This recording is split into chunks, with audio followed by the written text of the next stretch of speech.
যতই যুক্তি দেন, জার্মানি নিয়ে আসেন, সুইজারল্যান্ড নিয়ে আসেন, সব যুক্তি উদাহরণ নিয়ে আসেন ভাই, আমাদের দেশের বাস্তবতা হলো এই দেশে রাজনৈতিক দল হলো বেসিক্যালি দুইটা, আওয়ামী লীগ আর বিএনপি।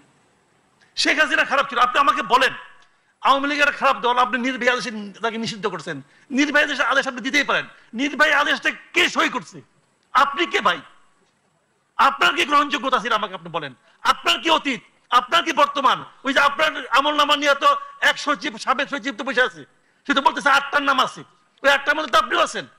প্রশ্নটা ওটা, এটা যদি আইনগত ভাবে আদালতের মাধ্যমে হয়তো হোক, তারপর আপনি করেন। জাহিদুর রহমান, এই বিষয়ে কি আপনি দুলালের মন্তব্য যোগ করতে চাইছেন? আওয়ামী লীগ নিষিদ্ধ হয় নাই। না না, আওয়ামী লীগ তো ইলেকশন করতে দিচ্ছে না ভাই। হয় নাই। আচ্ছা, আওয়ামী লীগ কি নৌকা মার্কা কি থাকবে? আমাকে বলতেন, আমাকে শেষ করেন, তারপর আপনি বলেন। আপনি আমাকে বলেন ব্যালট পেপারে কি নৌকা থাকবে? থাকবে না। তার আর আলাপ লাভ আছে? ওই আধ্যাত্মিক আলাপ লাভ আছে কোনো? ওই সময় আলাপ করেন আপনি, ব্যাকরণ নিয়ে আসেন, অমুক নিয়ে আসেন, তমুক নিয়ে আসেন, ব্যালট পেপারে নৌকা থাকবে কিনা, দ্যাট ইজ দ্য পয়েন্ট। কারণ আমি বলতে চাচ্ছি আওয়ামী লীগের স্বার্থ নিয়ে আমার কোনো কথা নাই। আমার কথা হলো যে লোকটা সারা জীবন নৌকায় ভোট দিয়েছে তার জন্য আপনি কি রাখলেন? বৈঠাও রাখবেন না, জাহাজও রাখবেন না, সে কি করবে? তার অধিকারটা আপনি ক্ষুণ্ণ করলেন। একটা রাষ্ট্র, একটা সরকার যখন এই ধরনের কাজ করে, সেই কাজটাকে আর আপনি যত খুশি বলেন। আমি এটা একটা জবাব দিই। মানে আওয়ামী লীগ কি করবে? আওয়ামী লীগ যদি মনে করে তার জনসমর্থন আছে, পাকিস্তানের তেহরিক ইনসাফের দল নিষিদ্ধ করা হয়েছে, মানে এক মিনিট, ষড়যন্ত্রমূলক ভাবে ওদের মার্কা নিষিদ্ধ করা হয়েছে, ওরা স্বতন্ত্র দাঁড়িয়ে মুসলিম লীগের চাইতে বেশি জিতেছে, ওরাই একক সর্বোচ্চ দল হয়েছিল। আওয়ামী লীগের যদি হ্যাডাম থাকে, তাদের যদি চোর ডাকাত বাটপার যেগুলো আছে তার বাইরে কেউ যদি নির্বাচনে দাঁড়ায়, স্বতন্ত্র করুক। আমরা দেখতে চাই তাদের কত বড় শক্তি আছে। তেহরিক ইনসাফ দেখিয়েছে না? দেখিয়েছে, ওরা দেখাক, আমরা একটু দেখতে চাই। আব্দুল তুষার, অবশ্যই, কেন না? যার বিরুদ্ধে নির্বাচন, জি, আপনি করতে দিবেন না এই জন্য যে আপনি চাইবেন না যে তারা স্বতন্ত্র দাঁড়াক। আপনি এখন আপনারা একটা কাজ করতে পারেন, রাজনৈতিক দলের একটা কাজ করেন। আপনারা ফেসিবাদ বিরোধী আন্দোলন করছেন, একটা ঐক্য ছিল না আপনাদের 5ই আগস্ট পর্যন্ত? সেই ঐক্য তো এখন একটু ভঙ্গুর অবস্থায় আছে। আপনারা নিজেদের বিরুদ্ধে কথা বলছেন। আপনারা ফেসিবাদ বিরোধী ঐক্য করেন, ইনক্লুসিভ নির্বাচন করেন, আওয়ামী লীগের বিরুদ্ধে ফেসিবাদী ঐক্য করে তাদেরকে সহায় দেন। না, সেটা না, আওয়ামী লীগ স্বতন্ত্র নির্বাচন করতে পারবে না, এই কথা কোথাও নাই। স্বতন্ত্র নির্বাচন আওয়ামী লীগ করবে কেন? That is not Awami League. না না, আওয়ামী লীগ একটা রাজনৈতিক দল। আপনি সেটা ফেসিবাদী রাজনৈতিক দল হিসেবে আপনি আইনগতভাবে নিষিদ্ধ করেন নাই, একটা অর্ডার দিচ্ছেন, প্রশাসনিক অর্ডার, সেই অর্ডারের ভিত্তিতে তাদের কার্যক্রম নিষিদ্ধ করে রাখছেন। আপনি আওয়ামী লীগের যারা অপরাধী, যাদের বিচার হওয়া দরকার, তাদের বিচার করেন, বিচারে যান। আপনি ইচ্ছে করলে আরেকটা স্বৈরাচারী আইন করতে পারেন, সেটা আমি আপনাকে বলছি, আপনাদেরকে আরেকটা স্বৈরাচারী আইন করতে, যারা বিচারের মধ্যে আছে তারাও নির্বাচন করতে পারবে না। করেন একটা স্বৈরাচারী আইন। না করবেন, আপনারা করেন, করে আপনি আওয়ামী লীগের সাথে ফেসিবাদ বিরোধী ঐক্য করেন সবাই মিলে, বিএনপির নেতৃত্বে ফেসিবাদ বিরোধী ঐক্য বা জামাতের নেতৃত্বে করেন, বা আওয়ামী লীগ তো দলই না, নির্বাচন কেন করবে? আমি সেটা আপনি মনে করেন, কোনো কারণ আমরা ব্যক্তিগত পরাজিত বলতে আসবে না, পলিটিক্যাল পার্টি না, ও পলিটিক্যাল সিস্টেমে জাহিদ পশ্চিম ইউরোপের উদাহরণ দিয়ে কোনো লাভ নাই। লাভ আছে, ডেমোক্রেসি ওখান থেকে শিখেছি আমরা, ডেমোক্রেসি ওখান থেকে শিখেছি। কি রকম ভৌগোলিক সিচুয়েশনে আছে ওখানকার জিওপলিটিক্যাল সিচুয়েশনটা কি?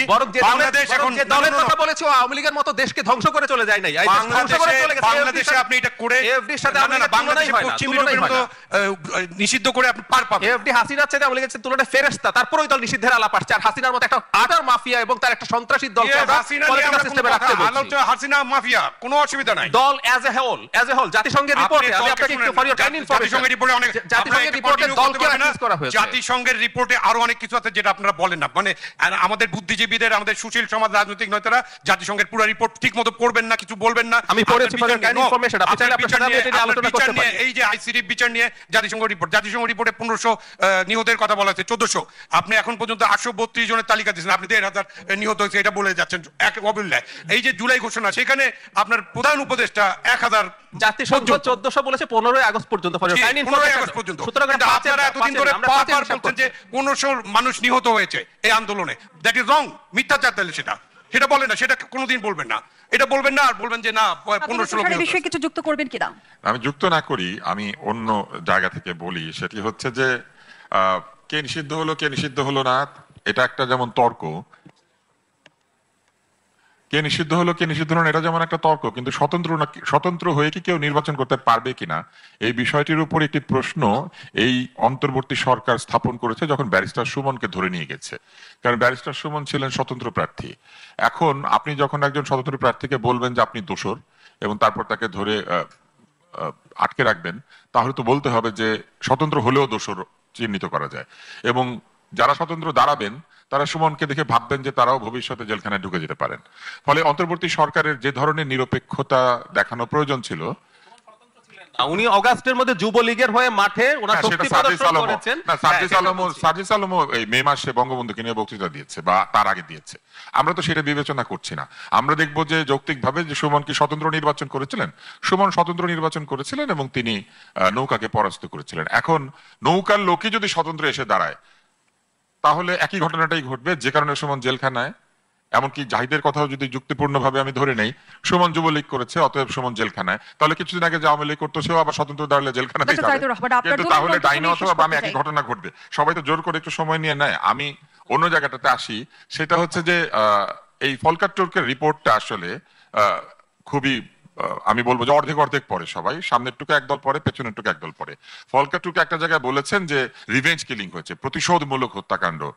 এখন এই প্রতিশোধমূলক হত্যাকাণ্ডের বিষয়টি যদি সত্য হয়ে থাকে তাহলে বাংলাদেশের আইনে প্রতিশোধমূলক হত্যাকাণ্ড কি জায়েজ? এইটা কি বিচারের মধ্যে পড়বে না? আমি কি চাইলে প্রতিশোধের জন্য আপনাকে হত্যা করতে পারি?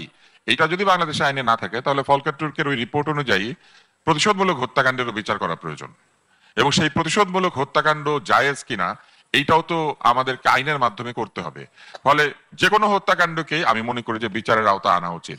কোন একটি দেশে যখন হত্যাকাণ্ডের বিচার হয় না তখনই সেখানে হত্যা সংস্কৃতি তৈরি হয়। যেমন পাথর দিয়ে পিটিয়ে লোকজন মারা হচ্ছে, কারণ হচ্ছে শুরুতে মবকে প্রেসার গ্রুপ বলা হয়েছে যে মব হচ্ছে মানুষের ক্ষোভের বহিঃপ্রকাশ।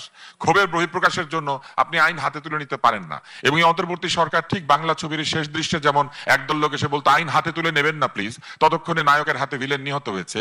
ঠিক একইভাবে অন্তর্বর্তী সরকার এসে বলেন যে এখন আপনারা মব করবেন না প্লিজ, কিন্তু তারা মবকে বলেছেন প্রেসার গ্রুপ, মবকে বলেছেন এটা ক্ষোভের বহিঃপ্রকাশ, মবকে বলেছেন সেলিব্রেশন। ফলে এই যে মবতান্ত্রিক সংস্কৃতি, এটা থেকে যদি বাংলাদেশকে বের করা না যায় তাহলে কিন্তু এই পরিস্থিতি চলতেই থাকবে। এক হাসিনা চলে গেছে, নতুন হাসিনা আসবেন। হাসিনাদের আসা যাওয়া আমরা বন্ধ করতে পারবো না যতক্ষণ পর্যন্ত আমরা নিজের আইনের শাসন প্রতিষ্ঠা করার জন্য নিজের আইনসঙ্গত আচরণ না করব। একটা কথা বলতে চাইনি, তবু বলতে হচ্ছে, আমরা ইম্পিউনিটি, যেটা ডেমোক্রেসি, এগুলোর মধ্যে তালগোল পাকিয়ে ফেলছি। আমাদের এই তর্কটা দেশকে খুবই ক্ষতিগ্রস্ত করবে, যেটা আমি বারবার শুরুতেই বলেছি। আমাদের মধ্যে প্রশংসা আর পূজার পার্থক্য করতে জানতে হবে, সমালোচনা এবং কুৎসার পার্থক্য জানতে হবে। That is what we don't know. এই 4 বছরের বাচ্চা থেকে শুরু করে শিক্ষার্থীরা যখন প্রাণ দিয়েছে, অনেক মানুষ উন্মুক্ত বাতাসে কথা বলছে, এটার মূল্য অপরিসীম। এবং শুধুমাত্র ডেমোক্রেসি, হাসিনা তো থাকলে আরো 12টা নির্বাচন দিয়ে দিত 3 বছর পর পর। আমরা কি শুধু সেটা চাই কিনা? এইটা জন আকাঙ্ক্ষা নয়, that need to be clear.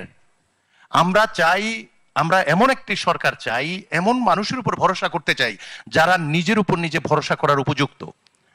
আমি এই কথাটাই বলছি, আমরা যা করছি, যে দর্শক শ্রোতা যা শুনছে তারা আহত হচ্ছে, এত রক্ত দিচ্ছে, এত প্রাণ দিয়েছে, অবশ্যই সবগুলো খুবই যুক্তিতর্ক। আমি নিজেই লজিকের স্টুডেন্ট, কিন্তু এখানে যুক্তির বাইরেও এমপ্যাথি, সিম্প্যাথি, আমাদের একটা শেয়ার্ড কালচারাল ট্রেডিশন তৈরি করার একটা ইস্যু আছে।